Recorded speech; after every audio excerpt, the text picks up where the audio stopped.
आज हम लोग एक नया चैप्टर शुरू कर रहे हैं, क्रमचय संचय। चैप्टर बहुत सरल है, इसमें बहुत कम फार्मूले हैं, लेकिन छात्रों को ये चैप्टर सबसे ज़्यादा कठिन लगता है, उन्हें समझ में नहीं आता है, क्योंकि वो ज़्यादातर सूत्रों को रटने के चक्कर में रहते हैं।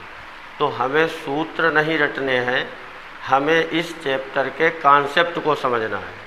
तो इस चैप्टर के कॉन्सेप्ट को शुरू करने से पहले हम कुछ पॉइंट्स और समझेंगे, उन्हें समझने के बाद ही चैप्टर का कॉन्सेप्ट शुरू होगा।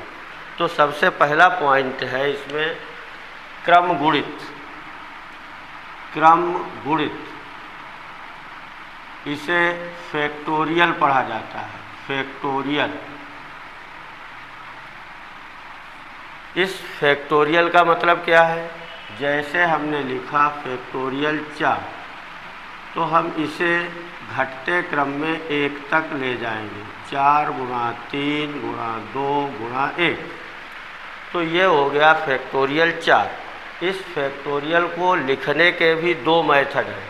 ये मेथड जो ऊपर लिखा है, इसके अलावा ऐसे लिखते हैं 4 फैक्टोरियल। अर्थ वही होगा 4 गुणा 3 गुणा 2 गुणा 1।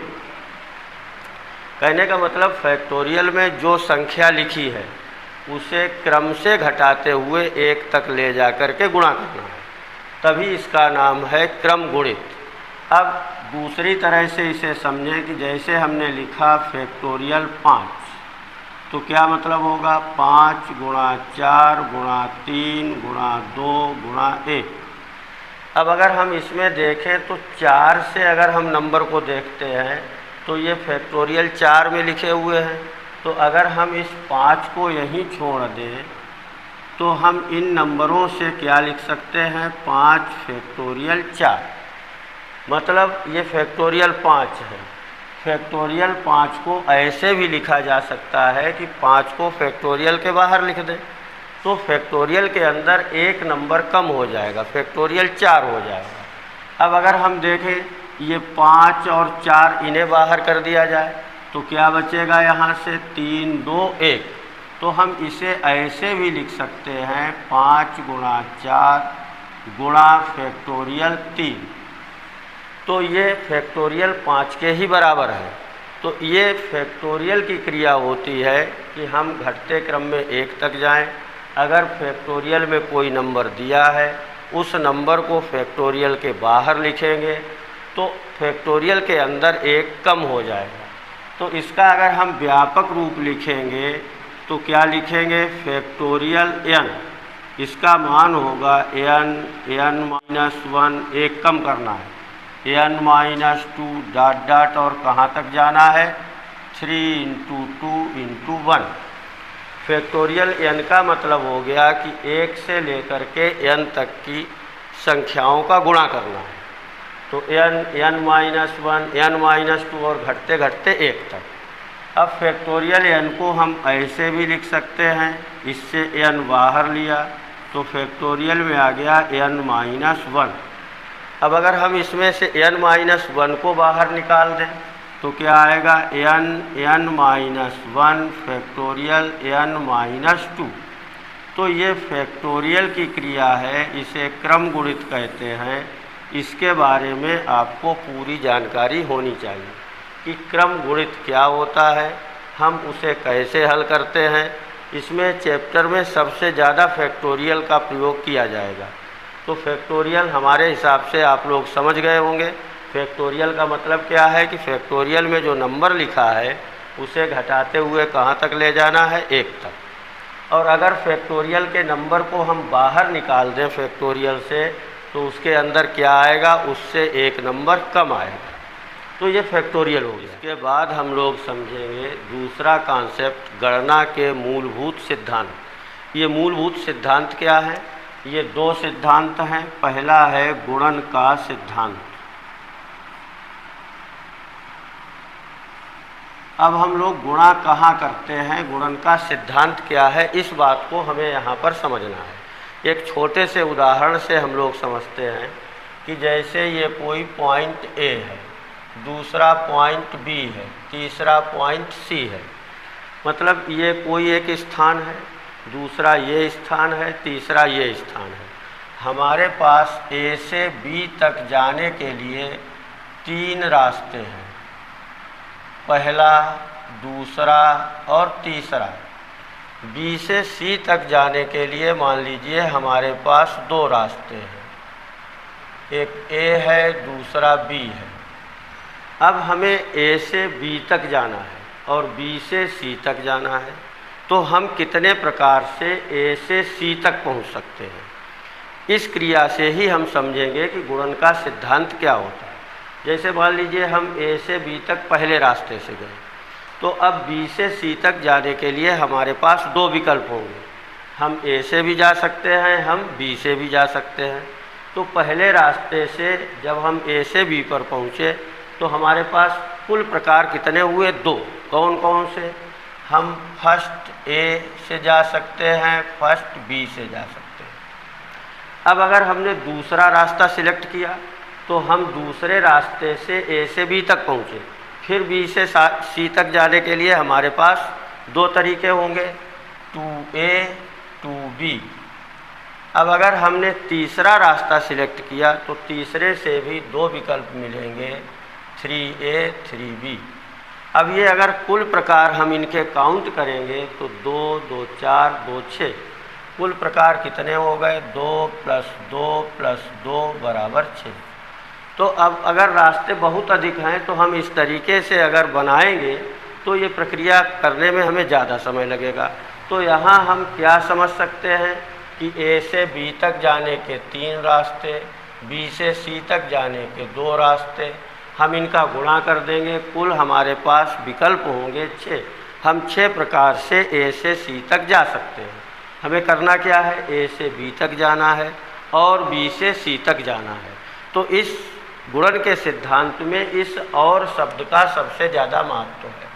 और अगर कहीं पर आपको सवाल लगाते समय और की फीलिंग आती है कि हमें लगता है कि हमें ये और करना है, तो जब हम और करेंगे तो इसका मतलब ये होगा कि हमें वहाँ पर गुणा करना है। इस सिद्धांत को हम कैसे लिख सकते हैं? इस सिद्धांत को लिख कर के समझ लें और आगे आपको इस सिद्धांत का बहुत अधिक प्रयोग करना है। लेकिन कन्फ्यूजन क्या होता है कि कहाँ गुणा करें, कहाँ जोड़ें। तो जब हमें और शब्द की फीलिंग हो तो हमें गुणा करना है। हम गुणन का सिद्धांत लिखेंगे, यदि कोई कार्य एम प्रकार से हो सकता है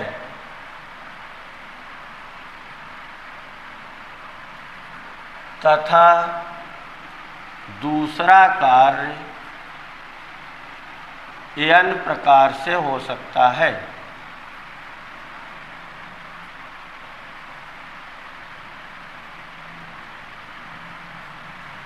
तब दोनों कार्य एम गुणा एन प्रकार से होंगे। यही गुणन का सिद्धांत है। जैसे हमने बताया अभी कि ए से बी तक जाने के 3 रास्ते हैं, बी से सी तक जाने के 2 रास्ते हैं, दोनों काम हमें करने हैं, तो दोनों काम 3 गुणा 2 अर्थात 6 प्रकार से किए जा सकते हैं। तो इसे हम कहेंगे गुणन का सिद्धांत। अब दूसरा सिद्धांत इसमें है योग का सिद्धांत। योग का सिद्धांत तो अब हमें जोड़ना कहाँ पर है, इसे भी हम एक छोटे से उदाहरण से समझेंगे कि जैसे ये पॉइंट ए है, हमें इधर बी मिल रहा है, इधर सी मिल रहा है। हमारे पास ए से बी तक जाने के 3 रास्ते हैं, 1 2 3। ए से सी तक जाने के मान लीजिए 4 रास्ते हैं, ए बी सी डी। इधर को एरो बनाना था। ए से सी तक जाने के 4 रास्ते हैं, ए से बी तक जाने के 3 रास्ते हैं। अब हम या तो ए से बी पर जा सकते हैं या ए से सी पर जा सकते हैं। तो अब हम ए से बी या सी तक कितने प्रकार से जा सकते हैं? तो यहाँ बी या सी है।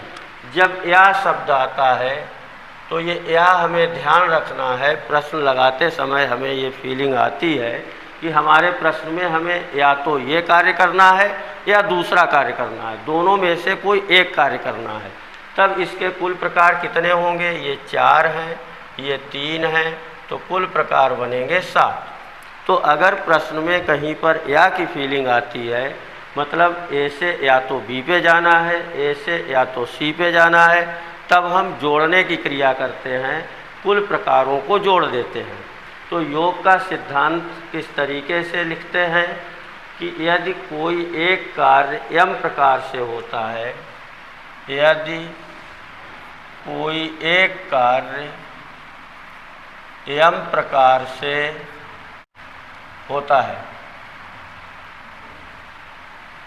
तथा दूसरा कार्य एन प्रकार से होता है,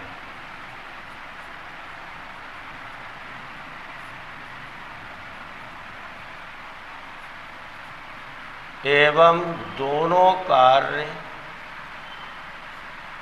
परस्पर सह अपवर्जी हैं, परस्पर सह अपवर्जी हैं,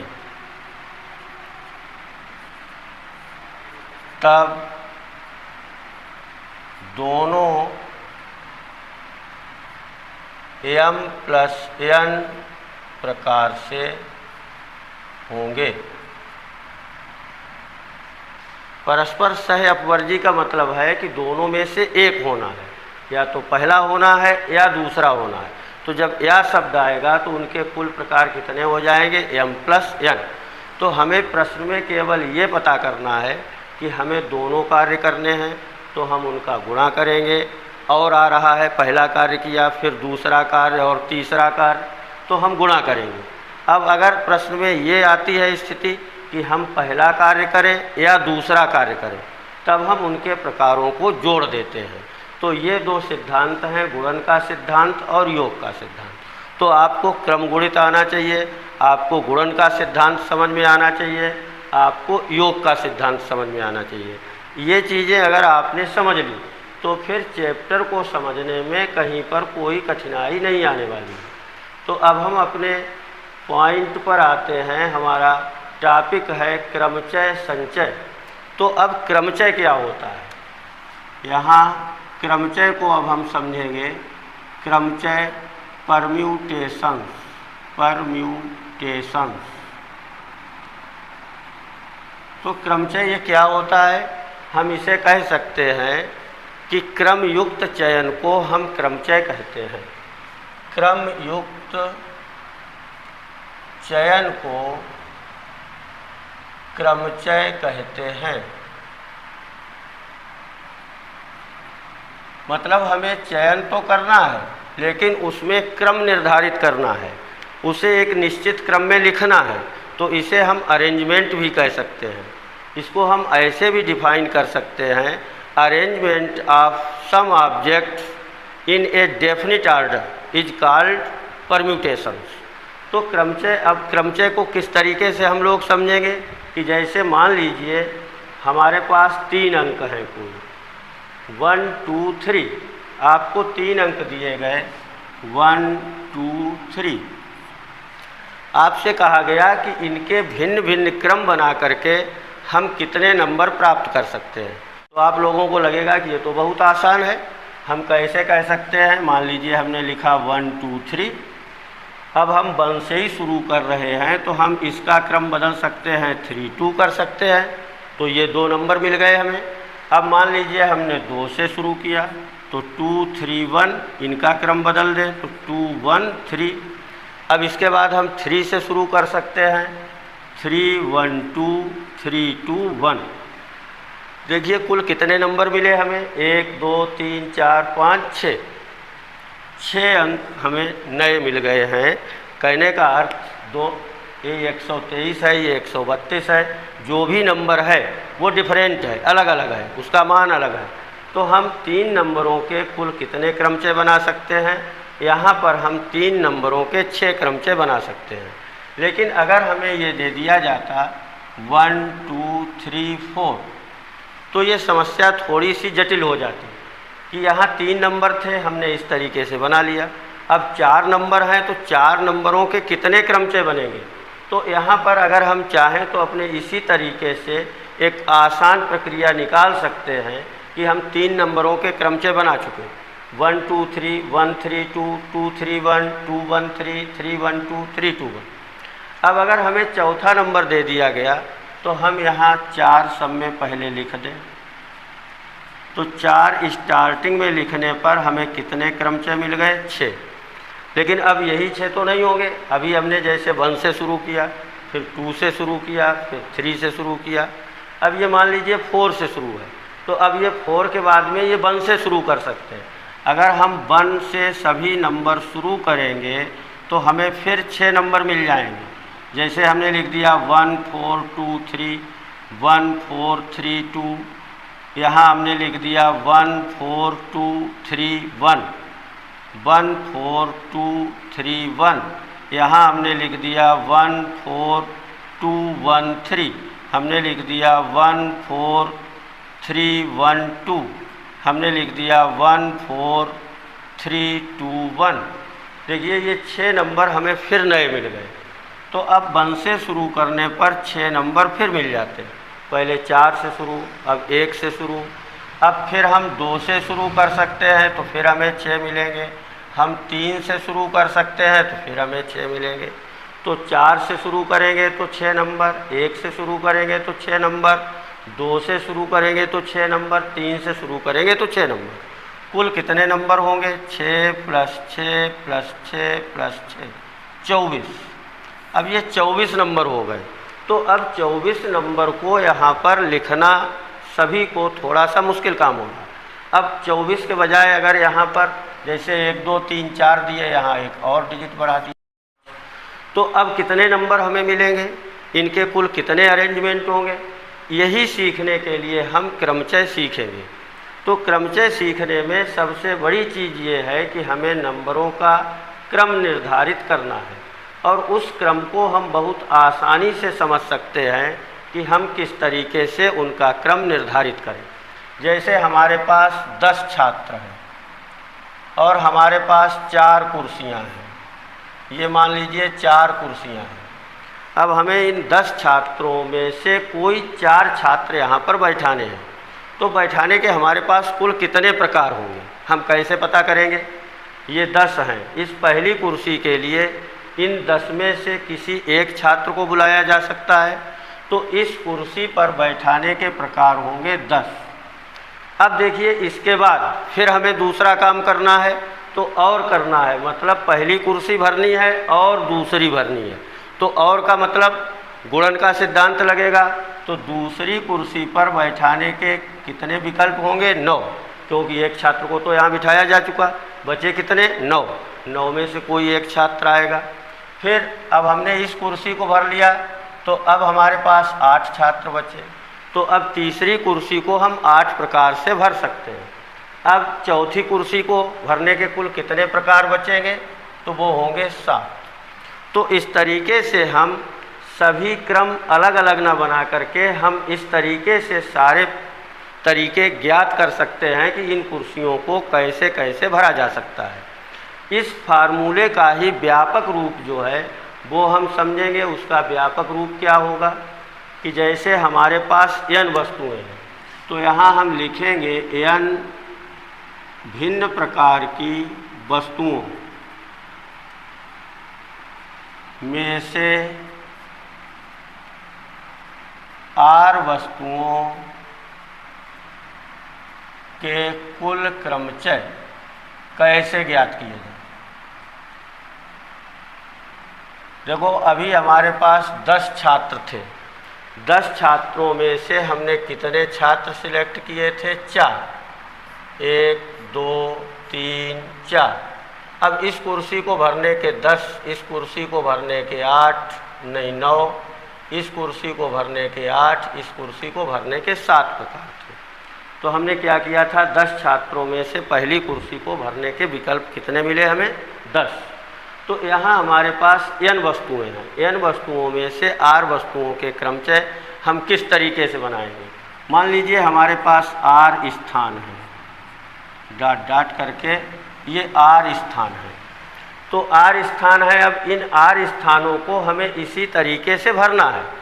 तो पहला स्थान भरने के लिए हमारे पास कितने विकल्प होंगे? n।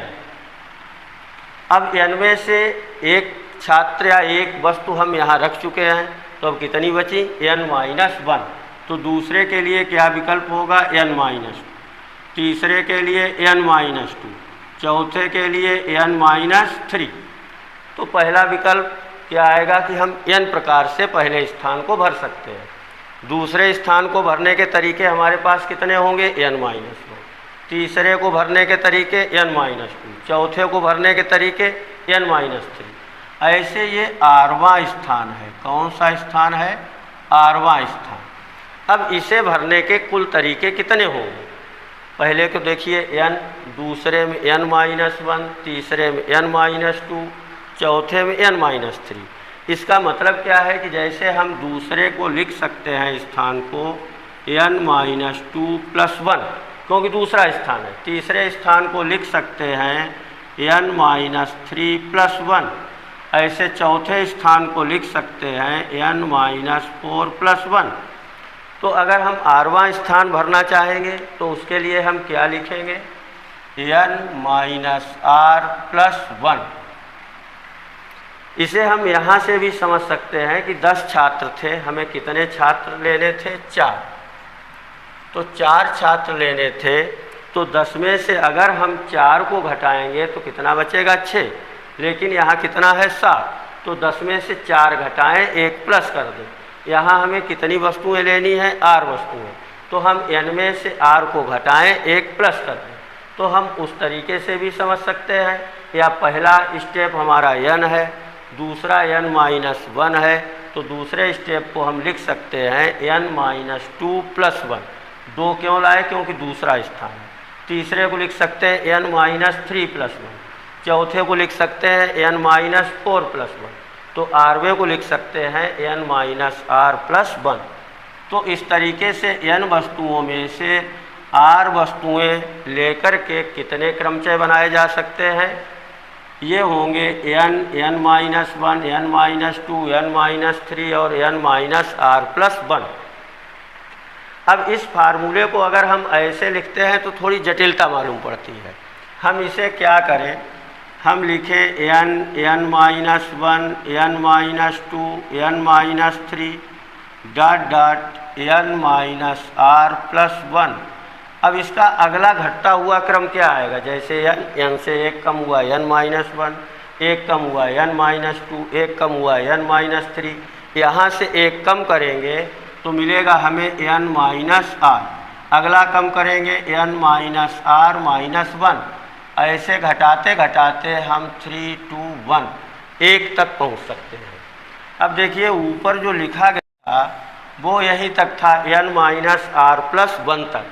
ये नंबर हमने अपनी तरफ से लिख दिए। तो जो नंबर हमने ऊपर लिखे हैं वही नंबर हम नीचे लिख दें तो क्या मिलेगा? n-r -1 ... 3, 2, 1। अब देखिए आपको हमने फैक्टोरियल बताया था। फैक्टोरियल क्या है? फैक्टोरियल n क्या बताया गया था? n, n-1 और 1 तक। तो ये 1 से लेकर के n तक की संख्याओं का गुणा है। तो इसे हम क्या कह सकते हैं? Factorial n। और ये देखिए n-r से 1 तक गए हैं हम घटते क्रम में, अर्थात 1 से लेकर के n- तक का गुणा है। तो इसे हम कहेंगे फैक्टोरियल n-r। और इस पूरे व्यंजक को कहते हैं npr। मतलब n वस्तुओं में से r वस्तुओं के क्रमचय npr से प्रकट किए जाते हैं और उसका मान कितना आता है? फैक्टोरियल n/फैक्टोरियल n-r। इसे बड़ी आसानी से हम समझ